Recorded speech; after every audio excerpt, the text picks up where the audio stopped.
G'day folks, I collect military watches, and when I say military I mean genuine issue watches, watches that have the same model as issued to armed forces, military themed watches and replicas.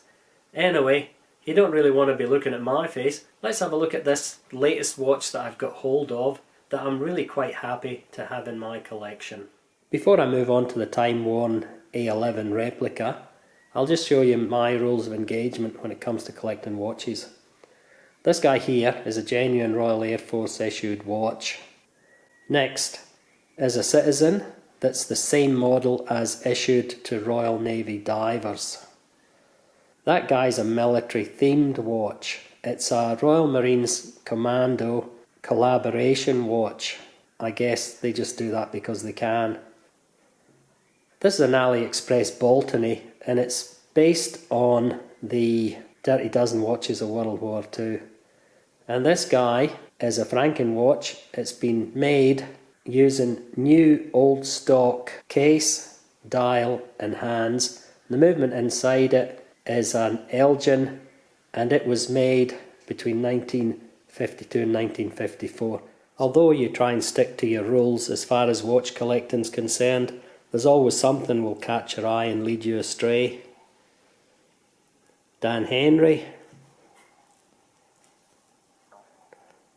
Aragon, and a nice looking spinnaker. If you were a reenactor or a collector that just wanted a watch that looked like an A11, you can pick them up fairly cheaply on places like eBay. However, what got me interested in this watch is that Timeworn have gone to the trouble of trying to make this as authentic as they possibly could to a watch that a serviceman would have received in World War II. When you receive your package, the watch is wrapped up in this authentic tissue paper. You also get the instructions, and on the back of the instructions they're even written in such a way as it would be if it was to be read by soldiers. There's a spring bar tool also that I'm just going to leave in the packet inside the box, which as you can see is marked as authentic as it possibly could be for World War II. I think that should be like that.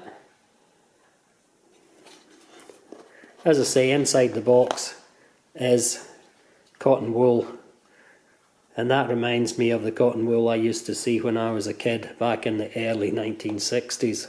Moving on to the watch itself, there is a video where the Timeworn guys are doing an interview about the trials and tribulations that they went through to put the watch together. I'll link that in the video. The watch itself is as authentic as they possibly could make it. The case is stainless steel. Now at the start of the war they used a nickel coated brass, I think, but towards the end they used stainless steel, or went back to stainless steel. So in that respect this watch is correct in what they're doing here. It's a hand wound seagull movement. Now I do know that they tried to source different movements, but due to circumstances seagull turned out to be the best option. It winds nicely and has a hacking movement. The watch case is 31mm. It's 12mm thick, including the crystal. Lug to lug is 38 and lug width is 16mm. So all up it's quite a small watch, but that's what they had in World War II. Now the watch band is, I'm going to say, cotton. It feels like cotton, and I think it would have been cotton in World War II. These two keepers here, they don't move, so I've actually added a rubber band because on my 6.5 inch wrist this band is quite long. The band itself is as authentic as they could possibly make it, with the spring bar attaching here, and it's got a little bit of a NATO feel to it there. That's as it was in World War II.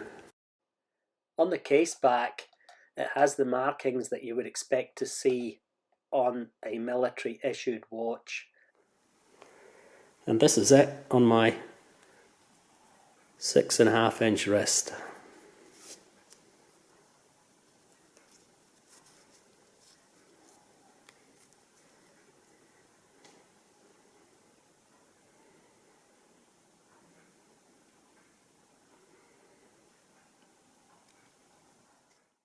I think Timeworn have done a really good job. From the World War II packaging through to their authentic watches, I feel that rather than display this one in a box with my other watches, I'll bring forward my search for an A-11 from World War II and put that on display along with the Timeworn A-11, including its World War II packaging. I guess the next in line World War II British ATP watch is going to have to wait a little longer. Anyway, as always, if you've made it this far, thanks for watching.